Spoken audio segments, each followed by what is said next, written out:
I was celebrating my 10th wedding anniversary when my 8-year-old son grabbed my hand and whispered, "Mom, look under the table." What I found there destroyed everything I thought I knew about my perfect marriage. If you are watching this, kindly subscribe and let me know where you are watching from, and I hope that you're safe, wherever you are.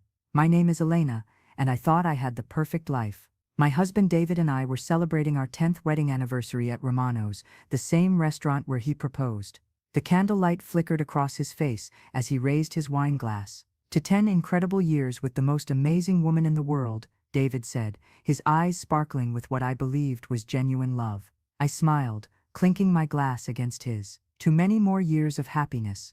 Our son Tommy sat beside me, quietly coloring in his activity book. At 8 years old, he was usually bursting with energy, but tonight he seemed subdued. I brushed it off as exhaustion from the long day. Sarah, my best friend since college, had insisted on joining us for dinner. She sat across from David, her perfectly manicured hands gesturing as she told stories about her latest business ventures. Sarah was everything I wasn't: confident, ambitious, and effortlessly glamorous. Her blonde hair caught the restaurant's warm lighting like spun gold. "Elena's so lucky to have you, David," Sarah said, her voice honey-sweet. "Not every man would be so patient with a wife who puts family before career." I felt a small stab of hurt. Sarah knew I'd given up my marketing job to raise Tommy and support David's law practice. It wasn't a sacrifice I regretted, but her words stung. David reached over and squeezed my hand. "I'm the lucky one. Elena makes our house a home." The gesture should have warmed my heart, but something felt off. His smile didn't quite reach his eyes, and he'd been checking his phone constantly throughout dinner. "Daddy, can we order dessert?" Tommy asked, looking up from his coloring book. "Of course, buddy. What do you want?" "Chocolate cake." Tommy's face lit up for the first time all evening. As David signaled the waiter, Sarah leaned forward. "You know, Elena, you should really think about getting back into the workforce. I could help you find something part-time." "I'm happy being a full-time mom," I replied, forcing a smile. Sarah's expression shifted slightly. "Of course you are. I just think you have so much potential that's going to waste." Her words felt like daggers wrapped in concern. David said nothing, focused on his phone again. The silence stretched uncomfortably. Tommy tugged on my sleeve. "Mommy." I dropped my crayon. It rolled under the table. "I'll get it, sweetheart." As I bent down to retrieve the crayon, my fingers brushed against something that didn't belong. A small envelope, taped to the underside of our table. My blood ran cold. Tommy's wide eyes met mine in the dim space under the tablecloth. "That's what I wanted to show you, Mommy," he whispered. "I saw the lady put it there when you went to the bathroom." My hands trembled as I carefully peeled the envelope free. The paper felt expensive, heavy. Through the translucent envelope, I could make out what looked like photographs. "Did you see which lady, baby?" I whispered back. Tommy nodded solemnly. "The pretty one with yellow hair." My heart stopped. Sarah, my best friend. The woman I'd trusted with my deepest secrets, my fears, my dreams. The woman sitting across from my husband right now, laughing at something he'd said. I sat up slowly, the envelope burning in my palm. Sarah and David were deep in conversation, their heads close together, too close. "Everything okay, honey?" David asked, noticing my pale face. "Fine," I managed. Just felt a little dizzy for a moment. Sarah's eyes flicked to my hands, and I saw a flash of panic cross her features before she composed herself. "You do look pale, Elena. Maybe you should go home and rest." The concern in her voice sounded genuine, but now I heard the false note beneath it. How long had she been playing this game? I excused myself to the restroom, envelope clutched tightly in my hand. In the privacy of the bathroom stall, I opened it with shaking fingers. The photographs spilled out like poisonous flowers. David and Sarah, locked in passionate embraces. David and Sarah, entering a hotel. David and Sarah, sharing intimate moments that should have been reserved for a husband and wife. But the last photograph made my knees buckle. It showed David signing papers while Sarah looked on smiling. I could make out enough of the document to see it was some kind of legal transfer. Our house. He was signing over our house. A note fell from the envelope, written in Sarah's distinctive handwriting. 10 years is long enough. Time to claim what's mine. I gripped the bathroom sink, staring at my reflection. The woman looking back at me seemed like a stranger, hollow-eyed, devastated, betrayed. But beneath the shock, something else was building. Rage. Cold, calculating rage. How dare they plan to destroy my life, my son's life, while sitting at our anniversary dinner? How dare Sarah smile at me, while plotting to steal everything I held dear? I folded the photographs and note, slipping them into my purse. When I returned to the table, I was a different woman. I sat down with a smile that felt carved from ice. Feeling better? Sarah asked, but I caught the nervous tremor in her voice. Much better, I replied. In fact, I've never seen things more clearly. David and Sarah exchanged a quick glance. They had no idea that their perfect plan was about to crumble around them. But first, I needed to know exactly how deep this betrayal went, and I needed to protect my son from the fallout that was coming. The drive home from the restaurant felt like traveling through a nightmare.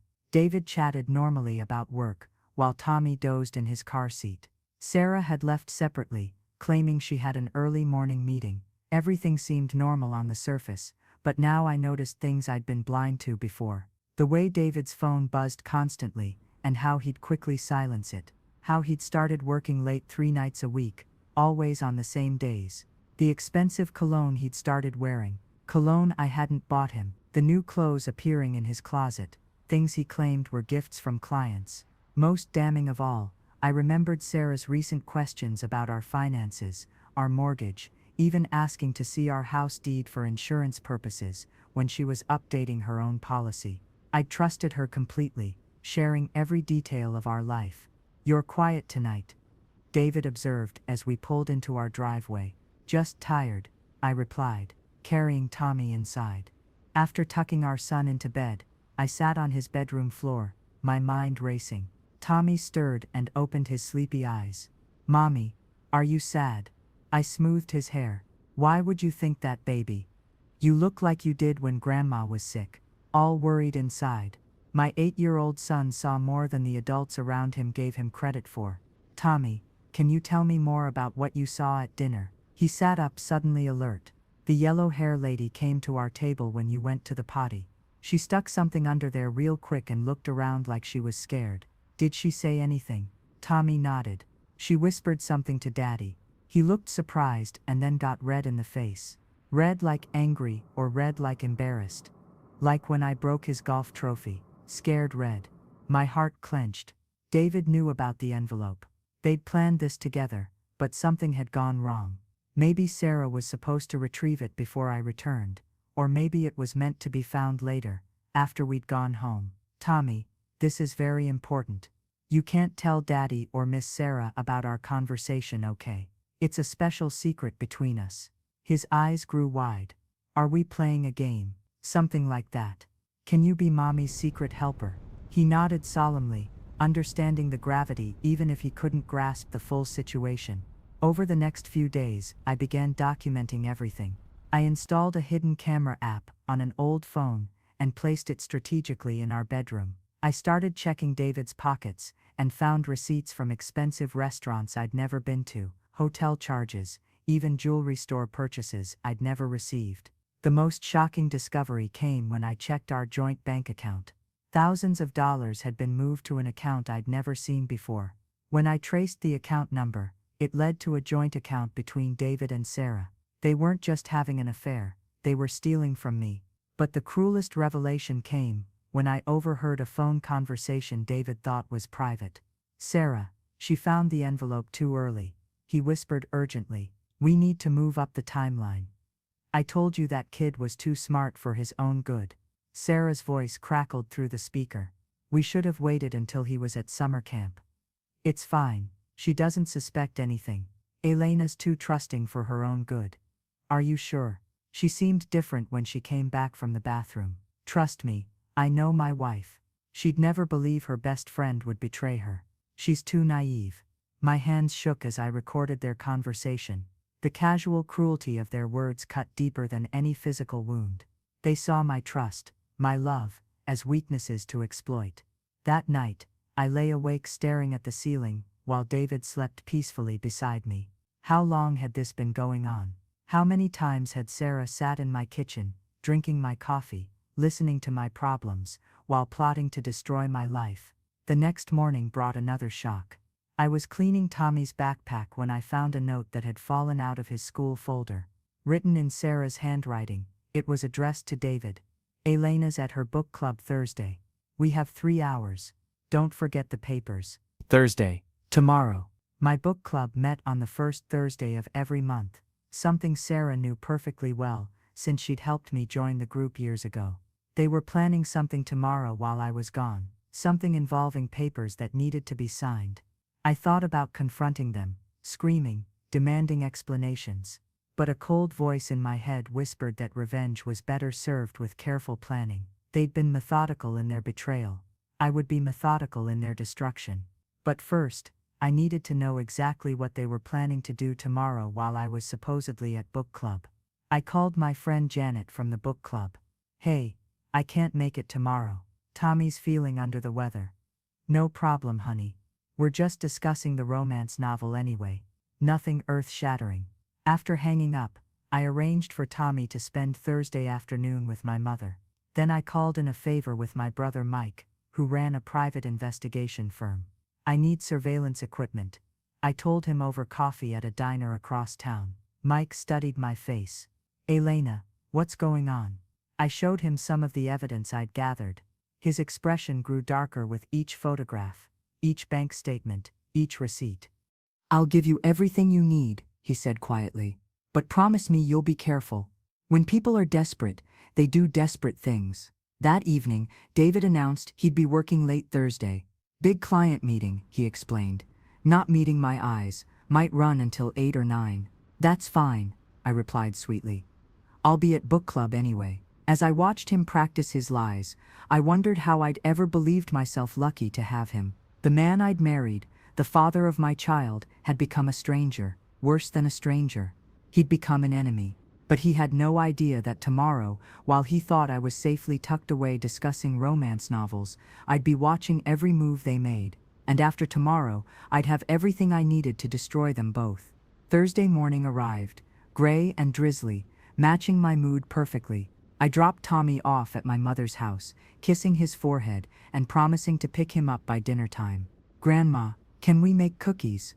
Tommy asked, already dragging his backpack toward the kitchen. Of course, sweetheart, my mother replied, but her eyes stayed on me. Elena, you look terrible. Are you getting enough sleep? Just stress from David's big case. I lied smoothly. The lies came easier now, as if David and Sarah had taught me their skills through sheer necessity.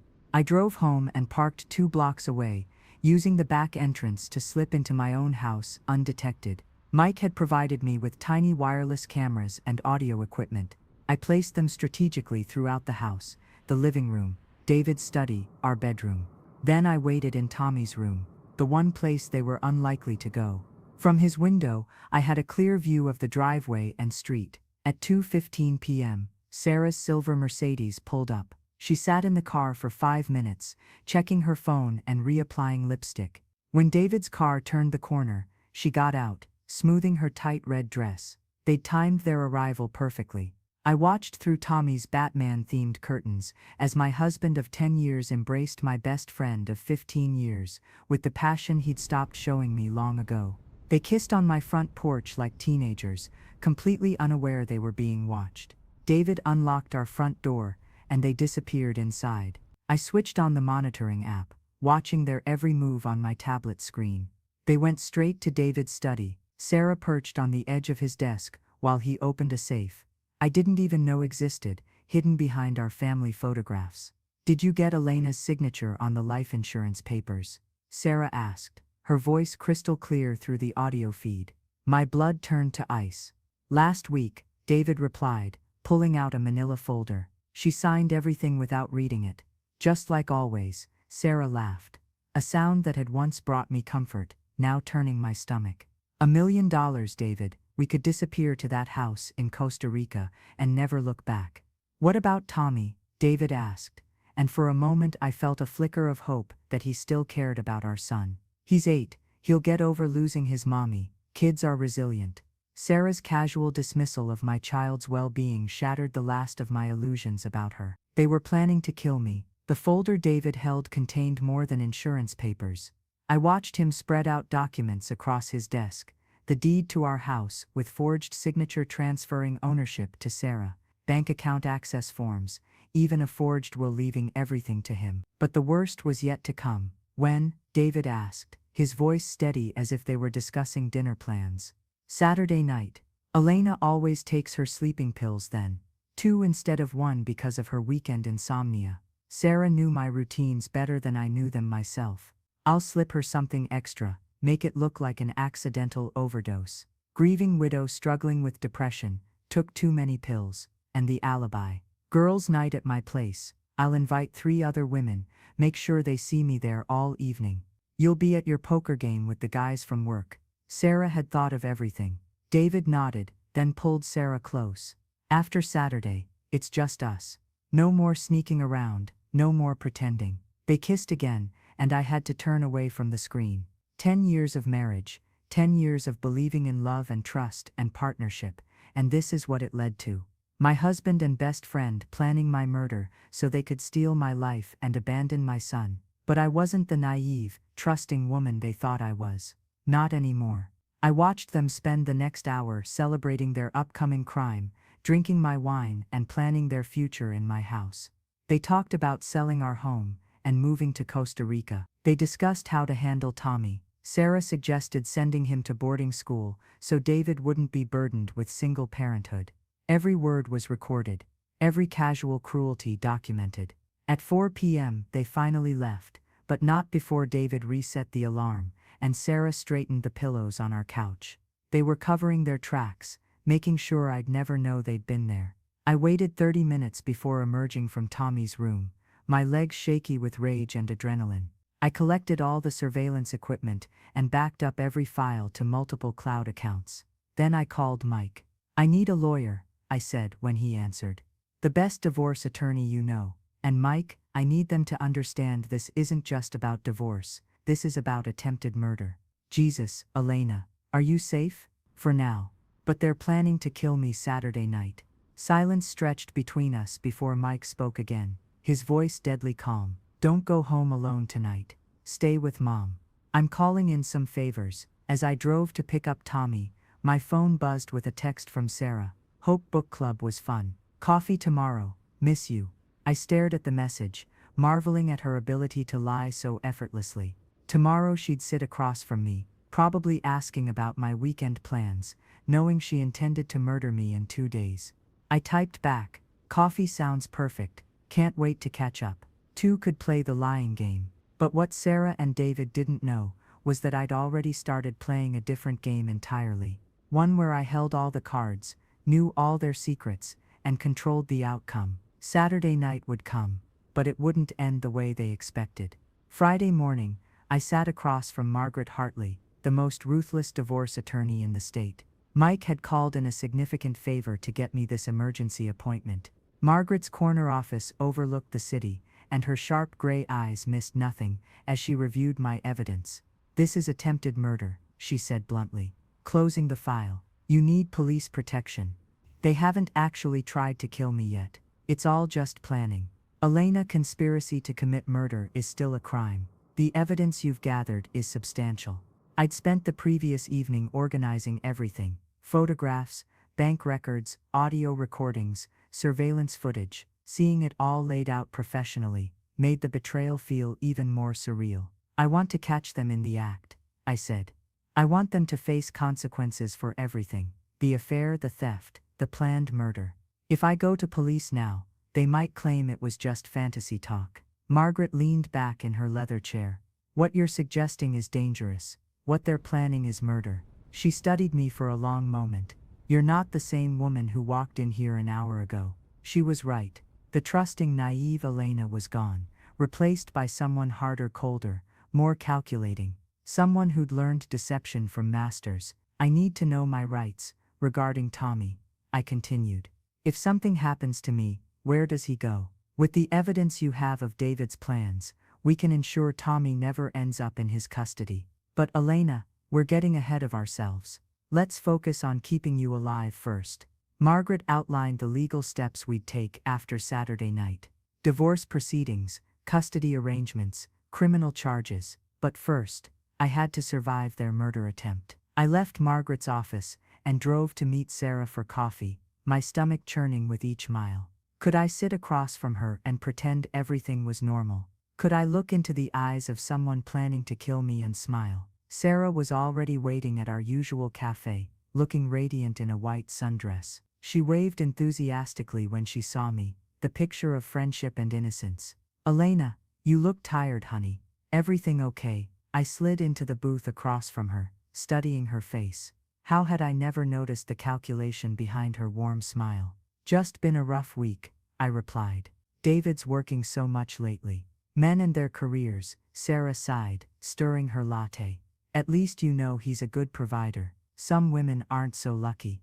The irony nearly choked me. "Speaking of luck, I'm feeling grateful for friends like you. I don't know what I'd do without you." Sarah's smile flickered almost imperceptibly. "That's what friends are for. Actually, I was hoping you'd want to do something tomorrow night. David's going to his poker game, and I'll just be home alone with Tommy. Maybe we could have a girls' night." This was the test. Would she stick to her alibi or try to change plans? "Oh honey, I wish I could," Sarah said, her voice full of false regret. "I'm having some college friends over tomorrow night. It's been planned for weeks." Lie. The surveillance footage showed her calling these college friends just yesterday, scrambling to create an alibi. "That sounds fun," I said. "Maybe next weekend." We chatted for another hour, Sarah playing the part of concerned friend perfectly. She asked about Tommy's school, my mother's health, even suggested a spa weekend soon. The whole time, I wondered if she felt anything guilt, regret, hesitation, about planning to murder someone she'd known half her life. But her eyes remained cold, calculating. She felt nothing. That afternoon, I picked up Tommy from school early, claiming a dentist appointment. Instead, I drove him to my brother Mike's house. "Aunt Lisa wants to take Tommy to the Science Museum tomorrow," I explained to my confused son. "You'll have a sleepover and come home Sunday." Tommy's face lit up. He adored his Aunt Lisa and Uncle Mike's house, with its big backyard and golden retriever. "Will Daddy miss me?" Tommy asked as we packed his overnight bag. "Daddy will be fine," I assured him, hoping it would be true. "You just have fun with Uncle Mike and Aunt Lisa." At Mike's house, I explained the full situation to Lisa while Tommy played with their dog in the yard. "You're not seriously going through with this," Lisa said, her face pale. "I have to. It's the only way to get enough evidence to put them away for good." Mike joined us in the kitchen, his expression grim. "I've got surveillance equipment hidden around your house. 3 of my best operatives will be watching from the street, ready to move in the second things go wrong." "What if they don't go wrong? What if the plan works and Lisa couldn't finish the sentence. "The sleeping pills they're planning to use will be replaced with harmless sugar pills," Mike explained. "Elena will appear unconscious, but will be fully aware. We'll have everything on camera." It was a dangerous plan, but it was the only way to gather irrefutable evidence of their crime. That evening, David came home from work in an unusually good mood. He brought flowers, guilt flowers, I realized now, and suggested we order takeout from my favorite Chinese restaurant. "You seem happy," I observed, as we ate. "Just looking forward to the weekend," he said. "Poker night tomorrow, should be fun." He was practically glowing with anticipation for my death. The man I'd shared a bed with for 10 years was excited about murdering me. "What time is your game?" I asked casually. 7 to midnight, probably." "Don't wait up." He reached across the table and squeezed my hand. "I love you, Elena." The words felt like acid on my skin. "I love you too." Later, as David showered, I replaced my sleeping pills with the sugar substitutes Mike had provided. They looked identical, small white pills in the same bottle. I also placed a letter in our bedroom safe. One only I knew the combination to. If somehow the plan went wrong, if I didn't survive Saturday night, I wanted the truth to be found. The letter detailed everything: the evidence locations, the bank accounts, the murder plot. Tommy would be protected even if I wasn't. Saturday dawned bright and sunny, mocking the darkness of what was planned. David left early for golf with clients, though I knew he was probably meeting Sarah for final preparations. I spent the day with nervous energy, cleaning the house, doing laundry, normal Saturday activities that felt surreal given what the evening would bring. At 5 p.m., my phone buzzed with a text from Sarah, "Thinking of you tonight, sweet dreams. XOXO." I stared at the message, amazed by her audacity. She was literally sending me death wishes disguised as friendship. At 6:30, David came home to change for poker night. He kissed my forehead before leaving. A kiss that was meant to be our final goodbye. "See you tomorrow, sweetheart," he said. "See you tomorrow," I replied, knowing that by tomorrow everything would be different. As his car disappeared down the street, I took a deep breath and began the most dangerous night of my life. At 7 p.m. sharp, I followed my usual Saturday routine. I poured a glass of wine, ran a hot bath, and took 2 sleeping pills from the bottle David had watched me use countless times. Except tonight, the pills were harmless sugar substitutes that would dissolve on my tongue like candy. Mike's voice crackled through the tiny earpiece he'd given me. "All units in position. Camera feed is clear. Elena, are you ready for this?" I whispered my response into the bathroom mirror, knowing the hidden camera would pick up my words. As ready as someone can be for their own fake murder. The house felt different tonight, charged with danger and possibility. Every creak of the floorboards, every rustle of wind against the windows seemed amplified. I settled into bed with a book, knowing I needed to appear naturally drowsy when they arrived. At 8:45 p.m., I heard a car door slam softly in the distance. Through my bedroom window, I caught a glimpse of a dark figure moving through our backyard. Sarah, using the spare key I'd foolishly given her years ago, the key she was now using to break into my home and murder me. The back door opened with barely a whisper. Sarah had done her homework, oiling the hinges during one of her recent visits. She moved through my house like a ghost, her footsteps muffled by the thick carpeting I'd chosen because it made our home feel cozy and warm. I forced my breathing to slow and deepen, letting the book fall from my relaxed fingers as if I were drifting off to sleep. Through my barely open eyes, I watched Sarah's silhouette appear in my doorway. She stood there for several minutes, studying me. Even in the dim light, I could see her calculating expression, making sure the sleeping pills had taken effect. She pulled out her phone and typed something. Seconds later, David appeared behind her. They moved into my bedroom like predators, their whispered conversation picking up clearly through Mike's surveillance equipment. "She's out," Sarah murmured. Breathings deep and slow, perfect. "How many pills?" David asked. His voice clinical, detached. This was the man who'd once whispered love songs in my ear. "6 should do it. Mixed with the wine, it'll look like an accidental overdose." Stressed mother, dealing with marital problems, took a few too many sleeping pills to cope. They had crafted a complete narrative around my death, painting me as an unstable woman who couldn't handle life's pressures. The cruelty of it stole my breath. Sarah approached my bedside, a small pill bottle in her hand. "Elena," she whispered, testing my consciousness. "Elena, sweetie, can you hear me?" I remained perfectly still, letting my breathing stay deep and even. Sarah nodded to David, who moved to the other side of the bed. "Hold her head steady," Sarah instructed. David's hands that had once held me tenderly, that had cradled our newborn son, gripped my head with mechanical precision. Sarah pried open my mouth and began forcing pills down my throat. The pills were bitter, dissolving partially on my tongue. I had to fight every instinct not to gag or struggle. These were real sleeping pills, enough to kill me several times over. Only my complete stillness would convince them their plan was working. "That's 6, Sarah said with satisfaction. "Now we wait 20 minutes and call 911. David, you need to cry when they get here."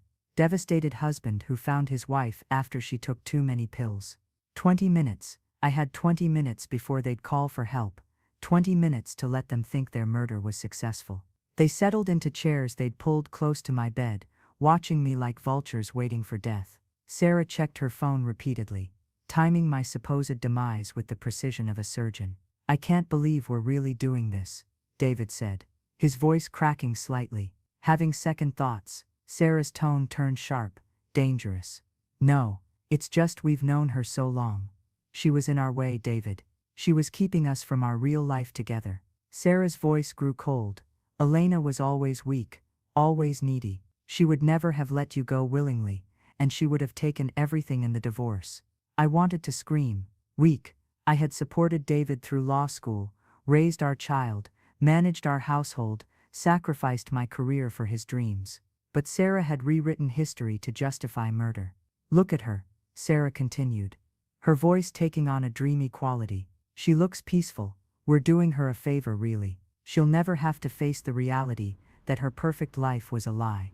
At 9:15 p.m., Sarah stood up and checked my pulse. Her cold fingers pressed against my wrist, and I had to concentrate on keeping my heartbeat steady and slow. She nodded approvingly. It's working.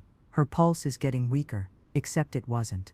My pulse was strong and steady, but Sarah was seeing what she wanted to see, what she needed to see, to believe her plan was succeeding. David moved to the window, peering out at the street. Everything looks normal. No one suspects anything. If only he knew that 3 of Mike's operatives were watching from strategically placed vehicles, recording every moment, every word. At 9:25 p.m., Sarah made the call. 911. My friend, I think she took too many pills. She's not responding. Please hurry. Her performance was Oscar-worthy. The panic in her voice sounded completely genuine, the concern of a devoted friend who'd discovered a tragedy. The address is 247 Maple Street. Please, she has a little boy. You have to help her. She hung up and turned to David. They're coming. Remember, you just got home from poker. You found me here checking on Elena because I was worried about her state of mind lately. What if they suspect something? They won't. We have perfect alibis, and there's no reason to suspect murder. Elena Williams, devoted wife and mother, accidentally overdosed on sleeping pills. Case closed. In the distance, I heard sirens approaching. Mike's voice whispered through my earpiece. Paramedics are ours. Stay still until we give the all clear. David ran downstairs to let the paramedics in, and I heard him wailing about finding his wife unconscious. His acting was almost as good as Sarah's. The paramedics thundered up the stairs, Mike's operatives disguised as EMTs. They went through the motions of checking my vitals, while Sarah and David watched from the doorway. We're losing her, one of the fake paramedics announced. We need to get her to the hospital immediately. As they loaded me onto a stretcher, I caught sight of Sarah's face. She was trying to look devastated, but I saw the satisfaction in her eyes. She thought she'd won. She thought she'd successfully murdered her best friend and stolen her life. The ambulance doors slammed shut, and Mike finally spoke clearly. You did it, Elena. We got everything. Every word, every action, all of it recorded in high definition. I sat up on the stretcher, adrenaline still coursing through my veins. Are they arrested? Units are moving in now. Sarah and David will be in custody within the hour. Through the ambulance's back window, I watched my house recede into the distance. When I returned, it would be to a very different life. A life without the 2 people who'd betrayed me most deeply, but also a life where I was finally free from their deceptions. The trap had worked perfectly. Now came the reckoning. The holding room at the police station felt like a sanctuary compared to the previous night's terror. I sat across from Detective Morrison, watching through one-way glass as Sarah and David were processed in separate rooms. Sarah paced like a caged animal, her perfect composure finally cracking. She'd been arrested at my house while grieving my supposed death, caught completely off guard when police informed her I was very much alive. David sat slumped in his chair, the weight of his crimes finally hitting him. When detectives revealed they had recordings of the entire murder plot, he'd broken down completely. They're both asking for lawyers, Detective Morrison informed me. But with the evidence you provided, this case is airtight. Conspiracy to commit murder, attempted murder, fraud, theft, they're looking at life sentences. Through the glass, I watched Sarah demand to speak with me. She's claiming this is all a misunderstanding. The detective continued. Says you must have misinterpreted their role-playing or some nonsense. Even caught red-handed, Sarah was still lying, still manipulating, still trying to rewrite reality to suit her needs. I want to see her, I said quietly. Detective Morrison frowned. Elena, I don't recommend. I need closure, I interrupted. I need to look her in the eye and let her know that her lies won't save her. 10 minutes later, I sat across from Sarah in the sterile interrogation room. She looked smaller somehow, her perfect facade finally stripped away. When she saw me, her eyes filled with tears. Elena, thank God you're alive. I was so scared when I found you unconscious. The doctor said it was close. Stop. My voice cut through her performance like ice. I heard everything, Sarah. Every word, every plan, every lie. Her face went pale. I don't know what you think you heard, but table 8, add shrimp to the child's serving. I quoted, watching her expression crumble. Oh wait, that's not right. That was from a different story, wasn't it? Let me try again. 6 should do it. Mixed with the wine, it'll look like an accidental overdose. Sarah's mouth opened and closed soundlessly. For once the master manipulator had no words. Why? I asked, leaning forward. Why wasn't divorce enough? Why did you have to try to kill me? Sarah's tears dried up instantly, replaced by cold fury. Because you had everything I wanted. David, the house, the perfect life. You didn't even appreciate it. So you decided to take it all and leave my son motherless. Tommy would have gotten over it. Kids adapt. The casual cruelty in her voice reminded me exactly who I was dealing with. You know what the saddest part is, Sarah? I would have given David a divorce. I would have walked away if he'd just been honest with me. But you couldn't risk that, could you? Because you needed my money, my house, my entire life. Sarah straightened, a flash of her old arrogance returning. You can't prove anything. It's your word against ours. I smiled, pulling out my phone and playing back her own voice. She's out, breathings deep and slow. Perfect.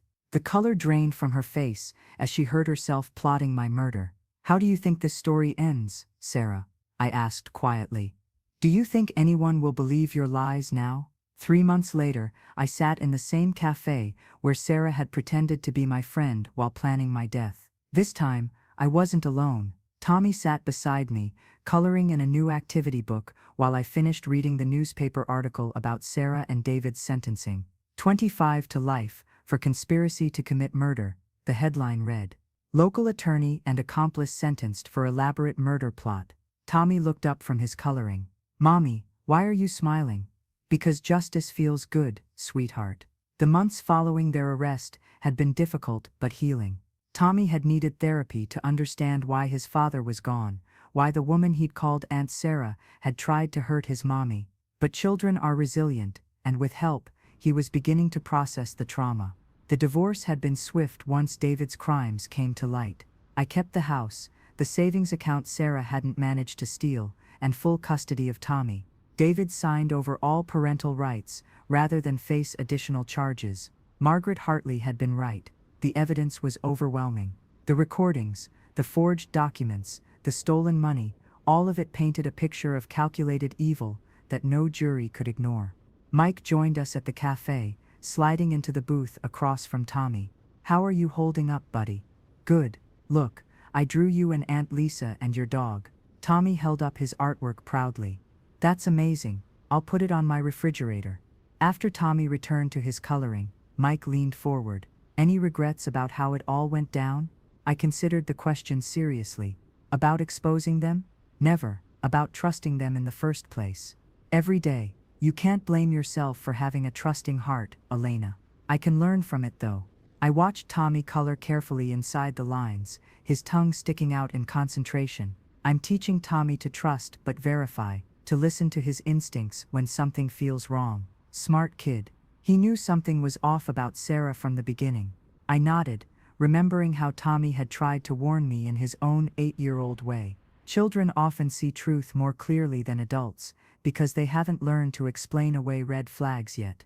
My phone buzzed with a text from an unknown number. For a moment, my heart raced. Could Sarah have found a way to contact me from prison?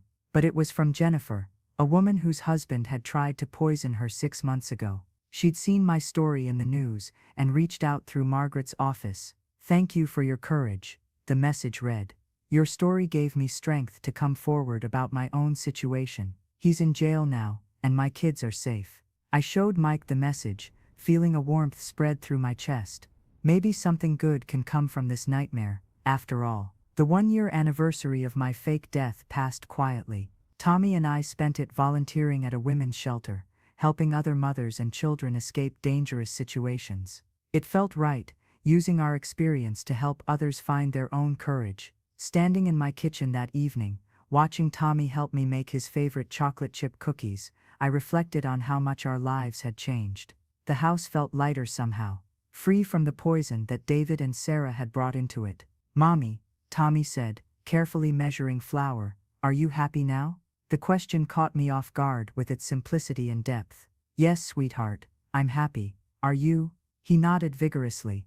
"I like it when it's just us. It feels safe, safe." Such a simple word, but one that had been missing from our lives for so long without me realizing it. That night, after tucking Tommy into bed, I sat in my living room with a cup of tea and thought about the woman I'd been a year ago. That Elena had been trusting to a fault, willing to ignore warning signs to preserve peace. She'd been afraid of confrontation, afraid of being alone, afraid of disrupting the status quo. This Elena was different, stronger, more aware, still capable of love and trust, but with boundaries firmly in place. I'd started dating again, carefully, slowly, with full background checks, courtesy of Mike. Tommy and I had established new routines, new traditions, new ways of being a family of two. But most importantly, I'd found my voice. The voice that had stayed silent when Sarah made cruel comments about my life choices. The voice that had accepted David's lies rather than demanding truth. The voice that had almost cost me everything. Now I speak at domestic violence seminars, sharing my story with women who recognize the warning signs I'd missed. I teach them that betrayal often comes from the people closest to us, wearing the mask of love. Trust your instincts, I always tell them. If something feels wrong, investigate. Don't explain away red flags. Don't sacrifice your safety for someone else's comfort. The responses I get are always the same. "But what if I'm wrong? What if I'm being paranoid?" "Then you'll have peace of mind," I reply. "But if you're right, you'll have your life." As I write this story, sharing it with all of you, I want you to ask yourself, have you ever ignored warning signs to keep the peace? Have you ever explained away behavior that made you uncomfortable? Have you ever trusted someone completely without verification? I'm not saying you should become suspicious of everyone around you, but I am saying that trust should be earned and verified, especially when it comes to your safety and your children's well-being. My son Tommy, now 9 years old, is learning these lessons early. He knows that real love doesn't ask you to ignore your instincts. Real love doesn't require you to sacrifice your safety. Real love doesn't hide in shadows and plot in secret. If my story resonates with you, if you see yourself in my experiences, I encourage you to speak up. Reach out to trusted friends, family members, or professionals. Document concerning behavior. Trust your gut. You don't have to wait until you're fighting for your life to take action. And remember, you are stronger than you know, braver than you believe, and worthy of genuine love and respect. Never let anyone convince you otherwise.